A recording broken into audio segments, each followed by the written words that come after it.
Thank you all for coming. I appreciate it. When Mark and I are in Toledo last night, and when we left Cincinnati yesterday, it was about 25 degrees. When we got to Lima, it was about 15. When we got to Toledo, it was about 5. Our first house party in Toledo, it was 2. And then I think when we woke up this morning in Toledo, it was -9.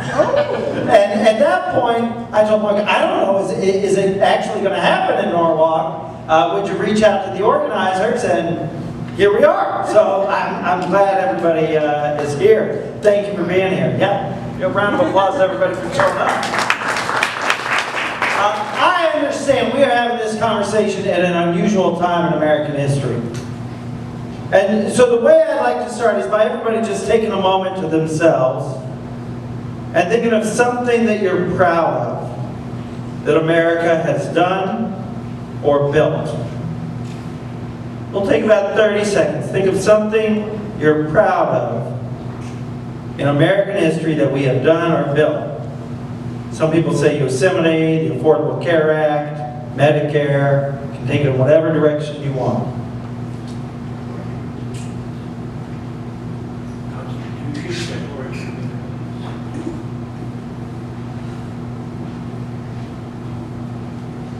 Thank you. Could a couple people share? I heard one in the back I love. Yeah, the Constitution, Declaration of Independence. Yeah, a democratic republic, 250 years old this summer. The oldest existing democracy on the planet. That's a pretty good one to start with. Yeah. Fighting for civil rights. Civil rights. Yeah. Bill of Rights. The Bill of Rights. Yeah. Great. Women's rights. Women's rights. Thank you for that. Yeah. Equality. Equality. To marry. Say it one more time. The right to marry. The right to marry. And many of you know that last summer was the 10-year anniversary of the Obergefell decision, which made it legal in the law of the land for people to marry who they want. And if Obergefell lived in Sandusky, 25 minutes from here, Ohio had a big role to play in that huge leap for our country. Thank you for mentioning that. Yeah. Defeating the Axis in World War II. Defeating the Axis in World War II. That's a pretty good one. Anyone else? Something they're proud? Yes, sir. Robert, did I catch that? This country's never lost a war. Never lost a war. Yeah. Yeah. Public education. Public education, which also has some roots in Ohio. When we were at the old Northwest Territory and they were sectioned off into boxes and grids, they had a public school in each one. That started in Ohio, as you might know. Anybody? Yeah. Welfare. Welfare. Great. Thanks, Logan. Social security. The Social Security. Yeah. Anybody know somebody on Social Security? That's the point. And if the Republicans are going to openly campaign against Social Security, that is a political opportunity for all of us. Anybody see the interview where Ramaswamy said that Medicare was a mistake? Yeah. That was this week. Yes. We cannot underestimate how far off the rails Ramaswamy will go. We need to make sure he pays a political price. Thank you for that. And any public assistance too. And any public, yeah, a whole host of programs. Plane and flew from Columbus to Cleveland to go to the Catskills. Yeah. Anybody else? Freedom of the press. Yeah, which has become essential this last year.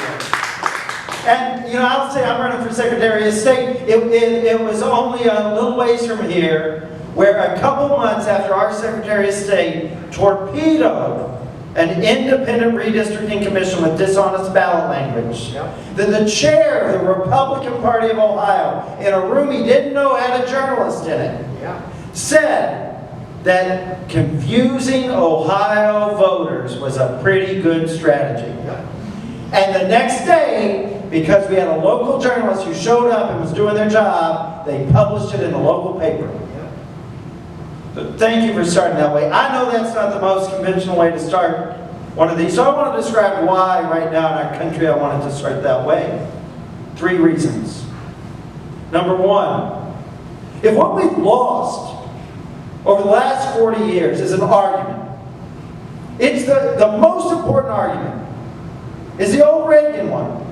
That government can do nothing good and only has to get out of the way while private companies and billionaires take care of everyone and everything. But there's a weakness to that argument. And you all have highlighted it. And the weakness is that argument relies on an Ohio that does not exist and never did. And there's a strength to our argument that we have not capitalized on politically.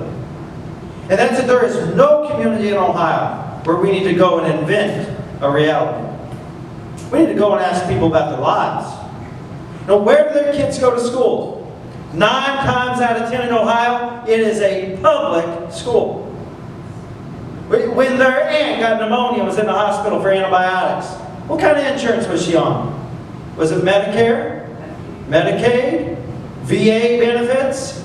Better than a 50-50 chance in Ohio, it's one of those 3. So we just need to ask people about their lives. And number 3, I'm not sure about you, but the last decade of Trump has been a lot like playing whack-a-mole. Right? You wake up and all of a sudden you've got to have an opinion on some issue you never dreamed needing an opinion on. Invading Greenland. Iceland. And we've got to stop. Trump thrives at the whack-a-mole. We need the next year in Ohio to be about answering one question.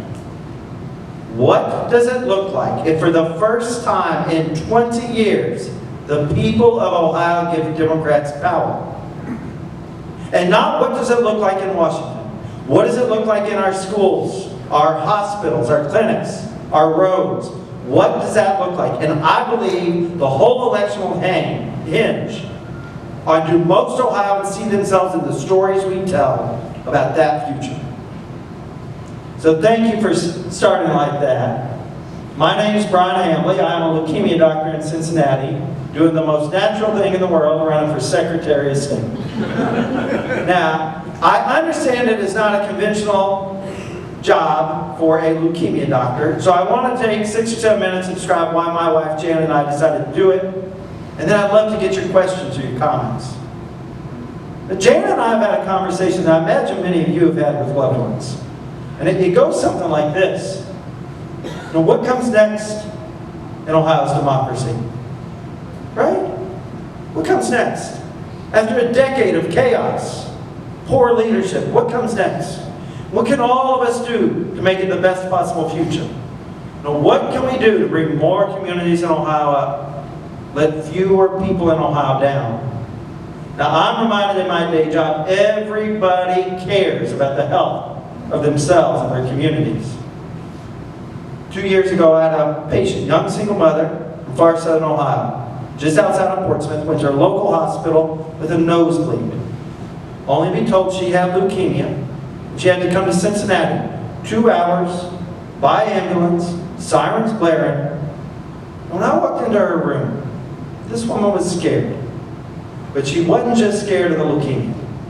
She was scared that her new high deductible health plan, this woman had insurance, but a $10,000 out-of-pocket max was going to be worth co-pays too high to afford Christmas presents for her kids. She was afraid that her insurance company was going to deny the chemo she needed because she'd had many friends where insurance had played this deny game. And she was afraid that she'd spend the next 2 years of treatment driving back and forth to Cincinnati because all the local hospitals and clinics in her area had either been consolidated down or closed entirely. They could have provided at least some of the care she needed. People in this area know what consolidation and closures of clinics look like. Those were her fears. The day she was diagnosed with leukemia, and I thought to myself, this woman's not describing Democratic fears or Republican fears. She was describing human fears. When I think of what have our gerrymandered Congress people in Ohio done to build a more secure future for that woman, And the many people in Ohio like her. It's nothing. And it was worse than nothing last July when every Republican member of Congress from Ohio voted for a budget that is going to cut 500,000 Ohioans from their health care. And they structured it where it won't kick in until 2 months after this fall's election. Which leaves all of us the job of telling people the story of the crisis just around the corner. Now some of you might wonder, well, what in the world does that have to do with Secretary of State? And I will start by saying what the Secretary of State is supposed to do by the Ohio Constitution. There are 3 main jobs. Number 1, Secretary of State is supposed to draw fair districts when you go to vote for those Congress people. Number 2, Secretary of State is supposed to write honest ballot language when you vote on a constitutional amendment. And number 3, Secretary of State is supposed to make it easy and fair for every Ohio citizen to vote. That's the job. Anybody sign the anti-gerrymandering petition in 2024? Oh, great, wow. Thank you for that. I don't have to tell everybody in this room that we have a Secretary of State in Ohio who for the last 7 years has doubled down on gerrymandering, disenfranchising millions of Ohioans. Democrats and Republicans alike are hurt by gerrymandering. We have a Secretary of State who now twice has used dishonest ballot language, of all things, putting his thumb on the scale so that he could get his way